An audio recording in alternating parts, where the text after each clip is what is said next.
Yat a shik edosh Kelvin and Shie. Hope everyone had a good first of the month weekend.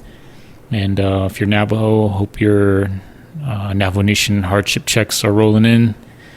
And be sure to use that money on supporting res metal. Just kidding. This is episode 45 of Res Metal Podcast. And on this episode, I talk with Jamie of Decolonized. Jamie's currently out of the Albuquerque, New Mexico area, but originally from Hollister, North Carolina, out of the Haliwa Saponi Nation. Jamie is from the Haliwa Saponi and Nansemond tribes out in the East Coast, and I'm really thankful he got a chance to reach out to me, and we just get a chance to talk about where he comes from, his background, how he started Decolonized, and some of the trials and tribulations of his band. And we talk about how he relocated to Albuquerque to kind of with the purpose of getting Decolonized active once again. But thanks again for reaching out to me, Jamie, and also be sure to follow Jamie of Decolonized. Be on the lookout for new music. Also, always shout out to Metal Cave Zine for, recommending, bands to, talk to for this podcast. I'm a one-man operation, so, any help or, spreading the podcast is always appreciated. All right, if you haven't heard Decolonized, I'm going to play a quick clip, PTDD, off of the Seeds of Resistance demo. So check it out, and then check out the interview right after. All right, here we go.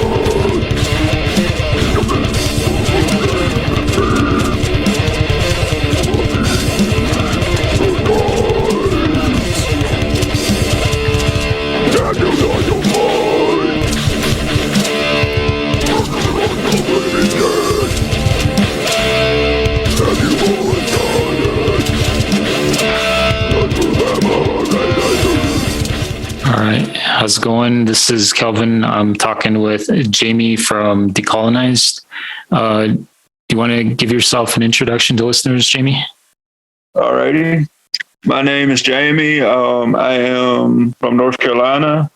I come from the Haliwa Saponi and Nansemond tribes out of North Carolina and Virginia. I am Eastern Woodlands, so that's why I have a Southern accent. So I'm from the Southeast, I'm from the East Coast. I moved out to New Mexico to rebuild my band and amongst the res metal scene. Because where I come from, there's not a lot of Indigenous metalheads. I was like the only one there, I believe, in North Carolina that was interested in doing extreme metal and Indigenous metal and all. And, when you're amongst a bunch of kids that really want to do hip hop, particularly gangster rap and all that, it's hard to find your place and hard to find musicians to play with, especially Indigenous ones that understand the message, that you're going for. How long ago did you relocate to New Mexico? I relocated after the band fell apart. We did the demo. And because we were only a band for a few months, for the first lineup. And after we recorded the demo and did 2 shows, tension started rising between me and the guitarist. We weren't seeing eye to eye. Her mindset was very negative for me, and I had a very I don't give a fuck attitude, when it approached to the band and everything, because I feel like, for as an artist, you have to please yourself before you please the fans. If you don't please yourself, then you're just kind of a slave to the fans, and you got to make some music that makes you happy. And her mindset was like, we're not good enough, we're not seasoned enough, and it was just very draining. And that's how and the climax was when, like, after we did 2 shows, she went on the band page, and I had to delete the video because I was so angry. She thanked the people for coming to our shows, but proceeded to bash the demo that I paid out of pocket to record, and say, hopefully our debut album doesn't suck like our demo. And I was so pissed because, it hurt me really bad because, it made, I'm a vocalist, and I take a lot of pride into my band and my work, and, to have your own bandmate kind of go over there and bash your own material. It's self-sabotage. It's a demo. Usually, I don't know, like, most demos are pretty raw, and I've heard it. Yeah. And it's super raw, and I really dig it. I like that style and aesthetic of a raw demo. Yeah. And, I remember after we recorded it, she was kind of unsatisfied with it. And we had a conversation. I did something. I told her, because she had, she was a part of the North Carolina metal scene. And she wasn't native, so the rest of the lineup wasn't native. So, because so it was just basically a bunch of people who just got together and tried to make something happen. That's basically what the first Decolonized demo was a result of, just a bunch of people trying to make something happen, And we got together, and she was all down about the demo's quality. And I told her, I said, look at our equipment. We are just starting. Bands don't make gold overnight. It comes with time. It's a progression, like the only way you come out with something like solid, like out of the gate, is unless you've been doing it for 30 years or more and been in bands previous, you know what I mean? And know what you're doing. Where us, we don't know what the hell we're doing. We're just starting out. We're just learning. We're just finding our way. And, when you're starting out, you shouldn't be so hard on yourself about your first material. You should be like, we did our best. Let's try to make it better the next time, and just keep building and building and building. It was only after 2 shows, that's when she did that video, and I was pissed and I fired her. The bass player, me and him were still friends. The only reason why I didn't continue to band with him was because he had like a rough time trying to get to practice, and I wasn't confident, like where I was, because I felt like I can't make this band happen in a very white dominated scene, because I feel like the Euro-American dominated scene don't understand what I'm talking about. And I think they feel scared a little bit. You know what I mean? I'm like, well, that's what native metal is about. It attacks the systems the white man put in place, And, and to me, like, when you come into this band, you basically signing up to, attack it, you know what I mean? And, and I didn't want to continue it and have the same shit happen over and over again where I'm not agreeing with the person or whatnot. So I said, let's go to New Mexico. So, and at the time I was dating this Navajo girl. And she's me and her didn't last long, but we're roommates still, right? And she told me, hey, let's come out here, So I got on a Greyhound and rode out here, and with the purpose of, besides being with her, but to rebuild my band. And being here, it's been wonderful. I love the art, I love the music around here, and I love the fact that there's more indigenous metalheads around here than where I come from, where there's none. Yeah, for sure. The whole Southwest area is just full of, just the population in general with Native Americans. And I think just, the scene, I feel like, there's scenes around Albuquerque, scenes around Phoenix, and then there's kind of like, it gets really thin, as you kind of go further away from the city, out here on the Navajo reservation, there's plenty of bands, but they're spread apart, like 50, maybe 100 miles apart, and getting shows together, it's pretty infrequent. And a lot of times the shows are really kind of like DIY out here. But yeah, for sure. I think Albuquerque, Phoenix, I think those are the two places I'm familiar with, and they got really good scenes and a lot of cool native bands out there. For sure. Like, I love the DIY-ness of res metal. That's the thing, that kind of got into Decolonized was, being as DIY as possible. Like, I did the logo, I did the artwork, I did the logos because I was like, I want to, I didn't have a lot of money. So, and that's really what makes a lot of us go DIY is the fact we don't have a lot of money. Yeah. And we just sit here, we're like, okay, let's try to draw the logo. Let's try to make some artwork, And like with the first logo, which appears on the demo, I was trying to do this thrash death thing. It didn't go where the first logo is pretty cheesy, but the new one, I did a new one recently, and it's pretty good looking. And I actually made some symbols. Like the cross you see up there, I redid it. I did like a digitized version of it because I do know a little bit about graphic design and I can draw.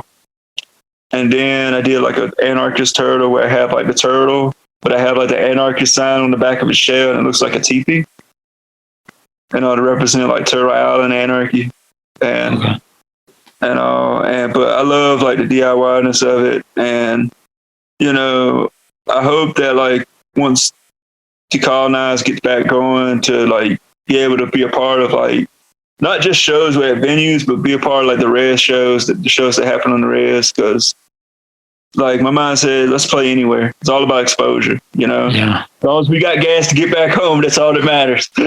Yeah. Right? For sure. There's plenty of places around here. Right now I'm just talking about the Navajo reservation, but the pandemic still kind of has things pretty limited, as far as public gatherings. I don't know. I know most of the places that I've seen shows like Gallup, and then Gallup, New Mexico is always, they've had shows within, the past year, I think.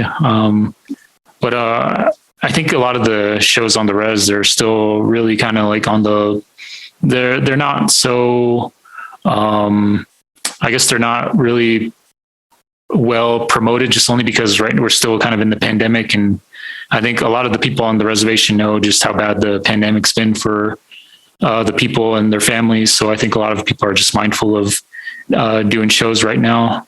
But I know in Albuquerque, you can still go to shows with, if you show your vaccine card. And so, hopefully you get to play some shows. So right now, is it just you? Are you the only member, or do you have anyone else? We got Ross from Blood Wolf doing bass. Me and him are real close. We're good friends, and he went through a similar situation like me. But he's getting his band back together. I think he got a new drummer, and I think he got a new guitarist. You have to ask him about this. I recommend you interview him very soon because he's awesome. It's me and him right now. We did have another member, but he couldn't be a part of the band because he had to focus on his family. He's got children, so we're like, okay, we're understanding about that, So currently it's just me and him, and we're looking for more members. So if anybody out there is in the Albuquerque area or any of the Pueblo reses and interested in joining a native metal band that specializes in death, thrash, and grindcore, let us know. Cool. Yeah, awesome. Going back to your background, you mentioned you're from North Carolina. You said it's the Haliwa Saponi Nation. Yeah. Can you tell listeners kind of what your area is like, and kind of kind of like what life is like out there in Haliwa Saponi? All right. The Haliwa Saponi Nation, out in Hollister, North Carolina. Small little country town. We're state recognized, not federally recognized. So by the federal government, I guess we don't exist, but by the state we exist. We're like a small little country town. There's not a lot of like things to do, but I will say that if you compare it to like the Navajo reservation, you probably like, oh, it's a lot better because we got like Dollar Generals, more gas stations, and like a few little small fast food restaurants, which we call grills. Culture wise, like we have our culture class where if you're like a powwow dancer, we all come together on like Tuesday night and practice our dances, including the social dances. And sometimes during those classes, they'll like mention little extra classes where you can learn like craftsmanship, like how to do bone carving, how to make a drum, how to make a bustle. That's what we have in our community. I was a dancer before I was a musician. I used to dance grass and I used to dance traditional. Didn't travel much, I just kind of did my powwow because my grandma, was taking care of her mama. And so I was raised by her. So I didn't really get to travel a lot as a powwow dancer. However, I have fond memories of going to culture class as a kid and dancing and then being a part of the TAPS classes and all. So, and that's what our community is like. We actually have our language, we're trying to revive our language back home. We had a class for it briefly, and then I guess interest in it kind of like fizzled out. And I think a lot of it has to do with people not advertising it heavily enough. Like they just kind of keep it like word of mouth, which I think is an issue back home for me. And I know some of my language, and also, and my dream is to one day bring my languages Tutelo into death metal. Oh, nice. Yeah, you mentioned that you were a powwow dancer, and you doing grass and traditional. That's cool. I grew up doing like powwow dancing too, like grass and like fancy dance. But I think as I've gotten older, it gets harder and harder to like travel out. Especially like, if it's close by, I'll definitely check it out. But yeah, for sure, I can relate to you on that, where it is harder to like travel out for powwow gatherings. And then like just for people who aren't familiar, like is there like any like issues or any kind of like things that your people face that's kind of more specific that people don't realize? Drug addiction and alcoholism is heavily on the community. And lack of access to healthcare for like elders.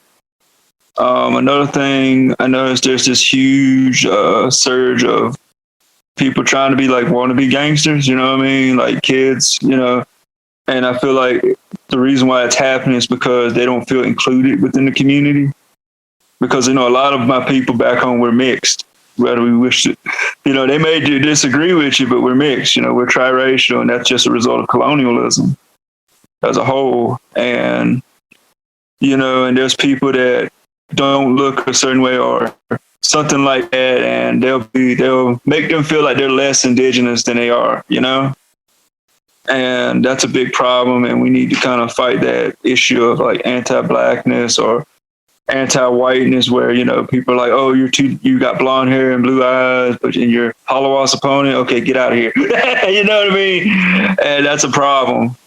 Back where I come from, like the East Coast, that's an issue. You know what I mean? In general. Yeah. And how did you? Yeah, I'm sorry. Sorry to like butt in, but it sounds like you were one of like very few people that were into heavy music. Like, how did you first get into it? And like, were there anyone else that you kind of, anyone else in your community that was also into like heavy music? There was no one in my community that there was no one in my community that took me under their wing. It was like, hey, let me show you this. There was no one there. I just got into it on my own. I think if I was to say there was like an influence, it probably came from my brother Matthew. He played guitar, but he was not into like metal. He was into more like pop punk, like Green Day and Fall Out Boy, and Red Hot Chili Peppers. And when I got into metal when around the time of Death Magnetic, like Metallica's Death Magnetic, which was like out in 2008. And I thought James Hetfield had the ultimate voice, and I just fell in love with the genre. And I started with Metallica, and from there it just got heavier and heavier. And I think I feel like it was kind of like full circle, when I think back on it, because I think my first exposure to metal was through SpongeBob, because SpongeBob had that episode where they had Pantera on the show. Yeah. That pre-hibernation week episode. Yeah. With that dun dun dun dun dun. Like, I love that riff, and I thought, oh man, I want more of this. And being 6 or 7 years old, you don't have access to like the internet to where you can find like Pantera or whatnot. So usually it's when you get older you kind of find these bands, and that's what happened. When I got a teenager, I got into heavy metal and got heavier and heavier, because mainly I think what made me go heavier, like the opposition came from like Christians within my community, because I got kind of opposed. I got told, oh, I'm going to hell, you know what I mean, and this and that for doing the devil's music. And it was painful, you know what I mean? I there was actually a Christian metal period in my life where I was writing Christian metal lyrics, and but that wasn't even enough. And I just kind of came to that point where I was torn a lot. And one day I didn't know which way I was going to go, because I didn't want to go the Christian way, because I didn't feel like I connected with that community at all, because they were always telling me I'm going to burn in hell, right? And then like Sirius XM Liquid Metal, how they do like the Bloody Roots show. Yeah. They did an episode on Native American metal. Oh yeah, I love that. Yeah. And that was my first exposure to like Native American metal, besides like Testament, and all that. And when I heard resistant culture, I was like, that's what I want to do. And that's where I changed lyrical directions completely, and went away from like trying to please the community and be Christian and do Christian metal, to wanting to use my music to advocate for Indigenous issues and to promote decolonization and a return to the old ways. Nice. Yeah, no, that's really cool. How you got how that Bloody Roots episode kind of like introduced you to a lot of the bands. Like I guess I've always kind of just knew about these bands in passing, but I think I kind of moved around a little bit for like school, and then I think when I was finally like away, I was living in like North Dakota for a couple of years. I think when I was gone, I kind of like was missing little things about being in Arizona. Like, I don't know, maybe you can relate, but like if you see someone from where you're from, like when you're, living somewhere far away from home, like those, I guess that's kind of like what got me really drawn to Native and Indigenous specific, bands, and especially metal bands. But yeah, it's just something I've been, really into, and just kind of feel like it's a cool scene, and definitely not well. I mean, I know there was a time period where it was being covered a lot. I think, Revolver magazine did like a short documentary, and it's been mentioned in a couple of the big publications, but I kind of feel like it gets mentioned, but then after that, it's kind of not really followed up. It just disappears. Yeah. Yeah.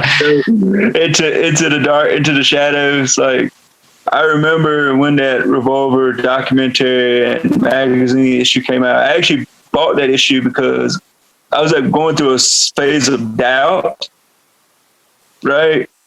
Well, I didn't know anymore. And I was in Books A Million back home, and they had the magazine there. And I picked it up, and I was flipping through, and I saw them doing a cover in native metal, and I got all happy. Res metal, native metal, whatever you wish to call it. And it made my day and kind of gave me some encouragement, seeing it. And next thing you know, like everybody was tagging me in it. Everybody back home was tagging me in it. Yeah. Like, look. Yeah. Was that around the time? I've always been about promoting. Yeah. Was that around the time you started the Decolonized project? I think it was around 2019. Okay. When I started it, because it was there. Yeah, so I think it was before that. So, after that issue came out. And what made me start the band was resistant culture, because I had a conversation with them. And I'm gonna tell you, this is for you're gonna get joy off this. I commented and told them, hey, when y'all coming to North Carolina? Because they were doing like an East Coast tour, and they were like, we'll come to North Carolina, but your band's got to be on the bill. And the band didn't have any music out. There was no band. The page was there, but there was no band. It was just me, And what I was doing with the page was I was just like supporting like Standing Rock and all that, but like when they have all that going on, the Standing Rock protests going on, I was like sharing like footage and whatever digital smoke signals was streaming, I was sharing it up there just to like have it be kind of like, oh well, support, And when resistant culture told me to get my band going, I was like, okay, I'll get my band back together. Like the band disbanded, and that's how that happened. So I just got into the North Carolina metal scene, and I got the first person I got to join the band was my guitarist, my former guitarist, Martine. She was like all down in the dumps about not being in a band, and talking about how life sucks because she's not in a band. And I was just kind of like, okay, well, you know what? Here's your opportunity. Come join my band. That's how that happened. And then she went and got Matt, who was the bass player. And that's how Decolonized came to be. We didn't have a drummer. So the drums you hear on the demo ain't real drums. Those are keyboards. That's keyboard drums. So the keyboards were done by drums. The drums were done on keyboard. Okay. Is that the Seeds of Resistance demo? Yep. Okay. So there was no drummer. If you listen close, I don't know if you heard it, but you'll hear Gord. Oh yeah, in the opening, the ritual, the spoken word intro. It's on all the songs. It's I'd probably say that's the only. Your music's the only one I've heard with a gourd rattle throughout the entire song. That came from resistant culture, so that was influenced by them. Yeah, resistant culture influenced that. They did it first, so I just like, okay, let's sync it with the rhythm guitars, and that's how it happened. And people liked that sound, you know what I mean? And that's how that happened. Yeah. Were there other bands or any other specific like inspirations for that first demo besides resistance culture? Torture Squad was some inspiration. Torture Squad, Resistant Culture, Testament. And I think those are like the three that kind of influenced me. Oh yeah, and Deicide. So Deicide was an influence. Oh, Deicide, hell yeah. So Torture Squad is like a Brazilian death thrash band. That's why we did that whole like just 3 to 4 piece thing where we had the bass and one guitarist, because like I heard like a lot of Brazilian bands are like 3 to 4 pieces. They only have like one guitarist, and I liked the sound because I could hear the bass, and I wanted the bass to be audible because sometimes I feel like the guitars sometimes bury the bass.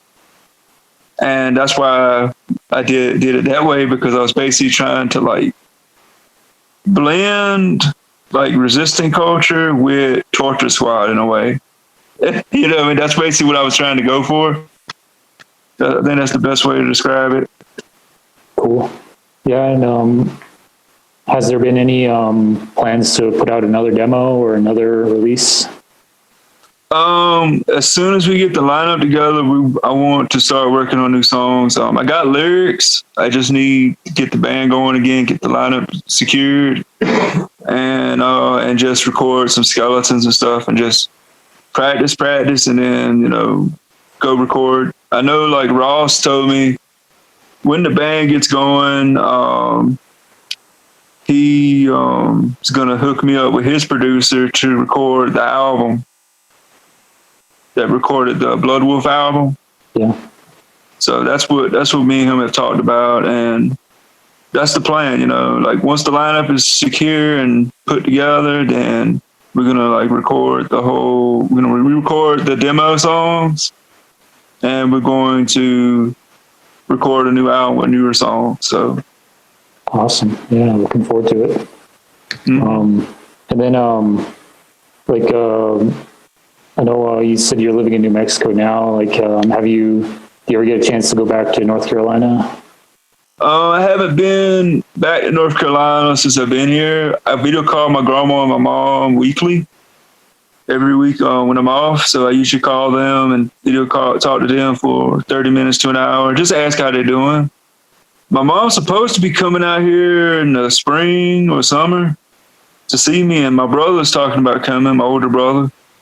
So yeah, they're talking about coming out here to visit me. Oh, nice. Yeah.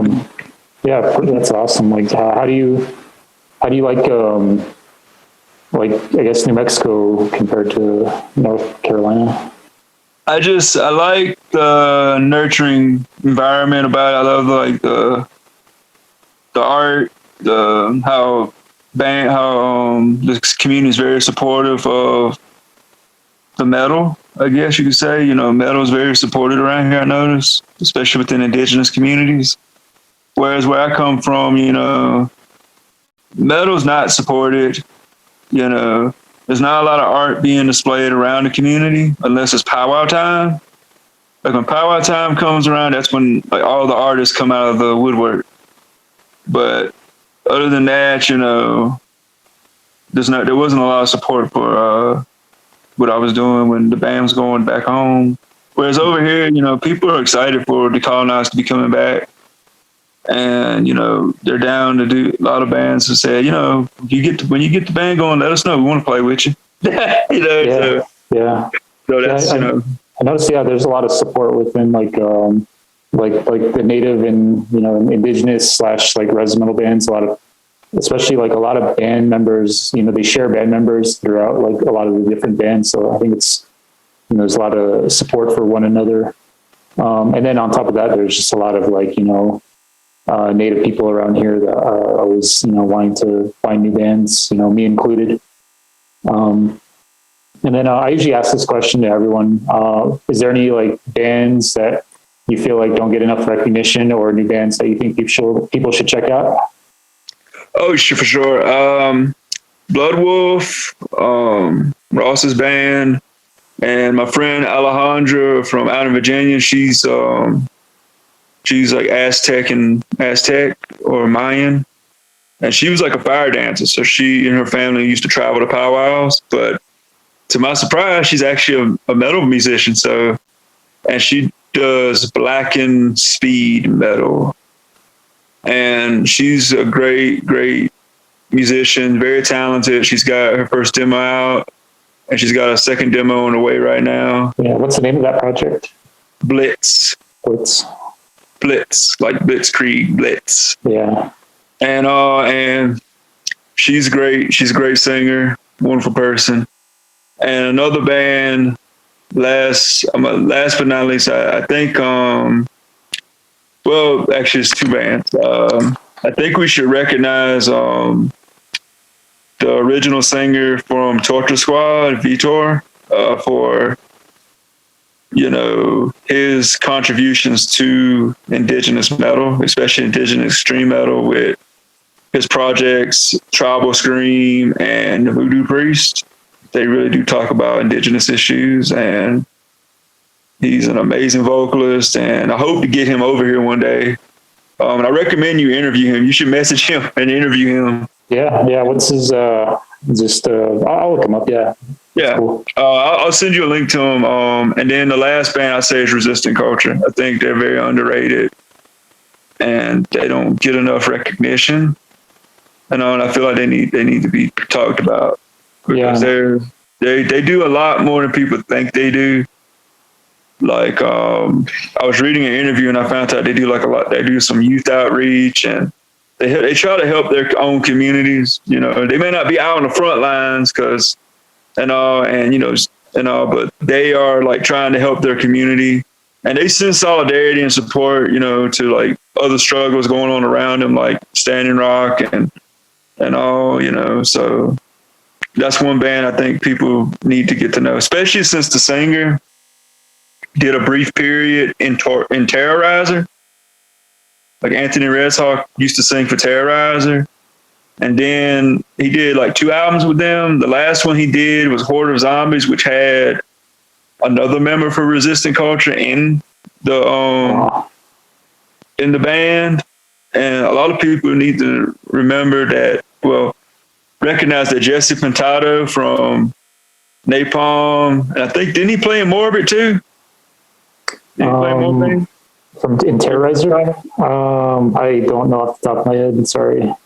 Okay, well, Jesse Pintado played in Resistant Culture too, as well as played in Terrorizer. I think he played in Morbid at one point. I know Pete Sandoval played in Morbid for a bit. Oh yeah, for sure. Yeah, I know. So that's something like people should look at, because for sure, and if Resistant Culture is out there listening to this, thank you for encouraging me, like, to get my band going. Yeah, awesome. Yeah, I mean, I just those are cool. A lot of the bands you like mentioned, I haven't really checked out, so I'll definitely check them out. I guess I'm more of like I still follow a lot of like the mainstream stuff, and the main thing I've been listening to a lot is just this Immolation. I don't know if you can see the. Oh, Act of God? Yeah, Immolation CD. Oh, yeah, nice. I got in the mail a couple days ago. I've been just listening to that a lot. I love Immolation. Yeah. Like I'm not a metal elitist, so I don't judge. I have my guilty pleasures. Yeah, I know they played a show a couple days ago in Phoenix with Mortiferum and Imperial Triumphant, and I couldn't go just because it's like on a Monday night, and I live like 5 hours away, so it would have been cool to see them, but. Yeah, definitely. I was a big fan of Immolation and those other bands too. Sure, they're a great band. Like you said mainstream. I was like, well, I'm like, I don't hate on anyone for liking anything that's like, I guess, more mainstream. Like, for example, if someone likes Killswitch Engage or something, I don't hate on them about it. Oh yeah, I love them. Yeah, I love them too. I listen to a lot of things. I think. I don't know.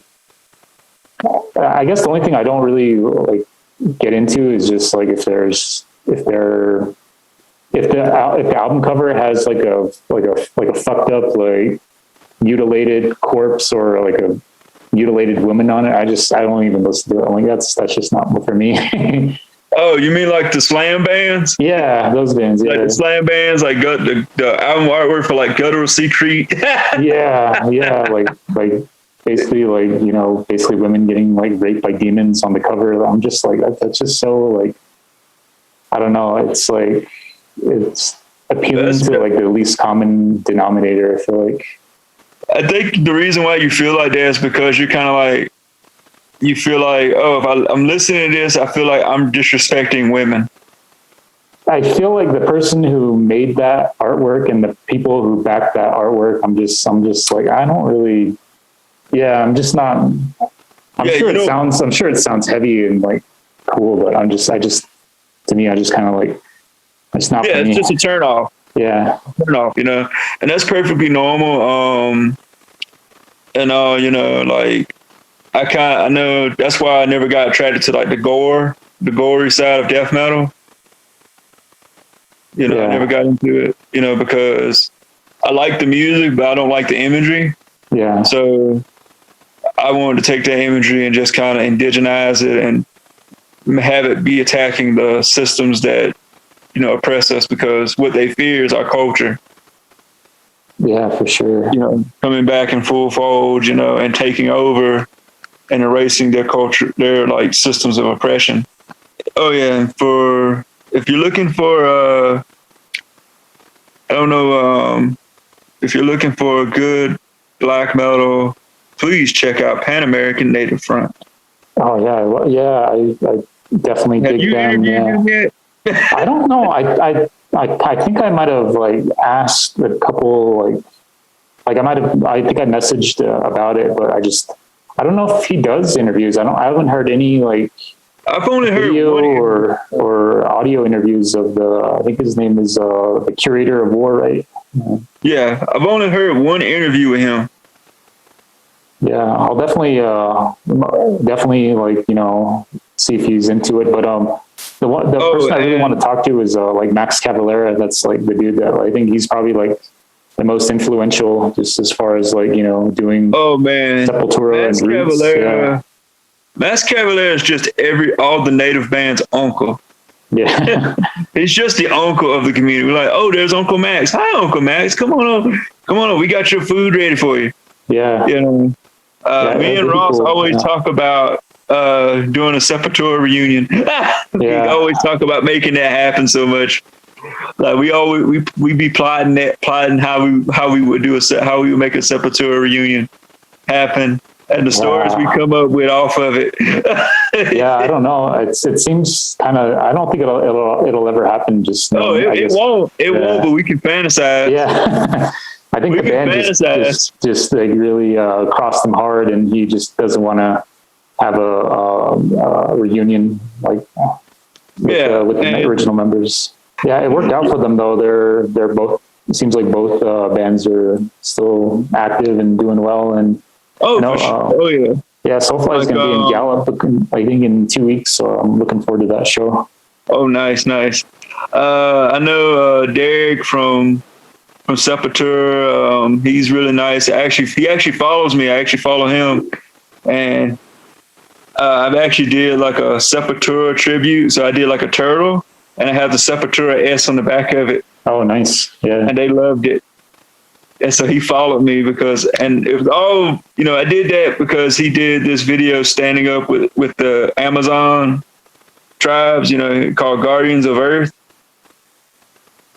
Yeah. And, you know, when I see a band and they show solidarity with our people, our struggles, then you know, I have a deep love for that band, because not all bands are willing to talk about these uncomfortable subjects, you know what I mean? Yeah. Especially if they're like a real famous band, you know, they don't talk about it because they feel like, you know, it's not going to be received well. But, you know, bands that take that risk and be like, hey, let's talk about this subject because this is bad and it needs to be talked about. Yeah, another like, I guess, famous person who did that was Randy Blythe from Lamb of God. He was actually at Standing Rock during the pipeline demonstrations, and I think the Lamb of God even wrote a song, or he wrote lyrics about that on the Lamb of God album.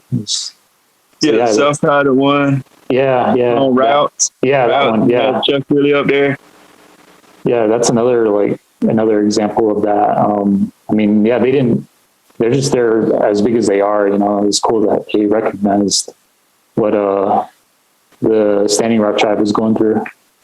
For sure. And then Fit for an Autopsy did something. They did a video. They dedicated their song Black Mammoth to the Standing Rock resistance. And I remember I got home from Washington, D.C., me and my cousins went up to Washington, D.C. to protest with Standing Rock against the pipeline. So I came back and I looked up, and Fit for an Autopsy had a music video that was I think it was just nothing but footage from Standing Rock, and they just clipped it all together and made it like an educational music video where they're telling you about the issue. And the music is just kind of like the background music. Yeah. And it was a great music video, great video. And I actually sent them like message telling them thank you for that. Yeah, that's cool. I know, like I've seen them. I want to say like twice, like live, and they always close their show with that song "Black Mammoth." And yeah, it's just an epic song, and it's just cool that they close all their live shows with that song.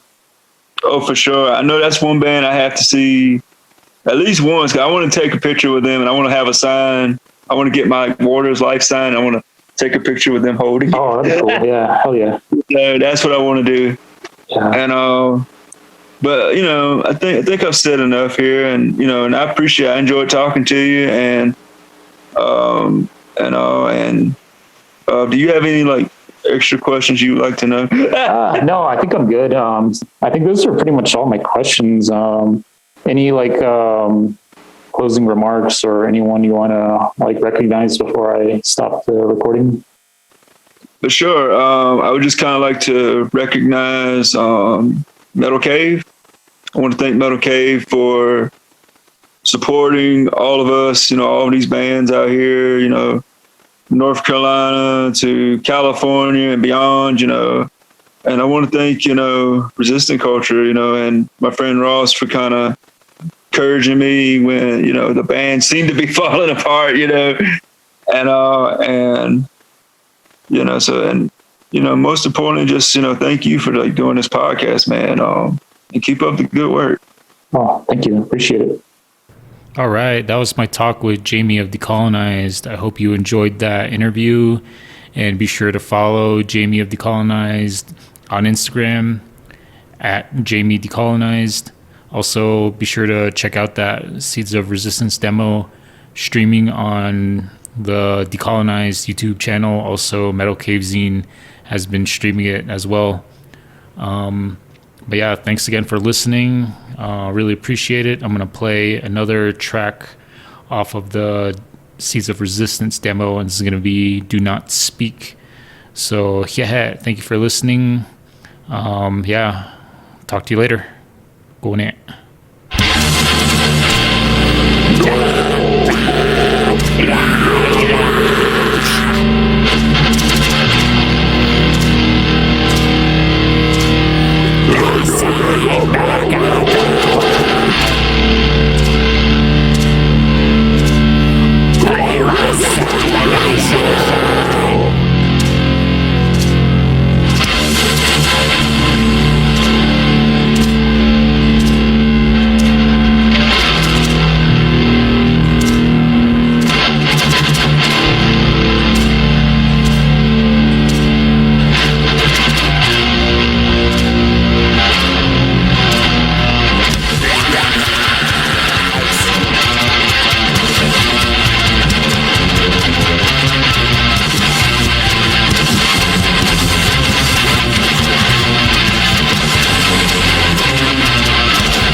Engage!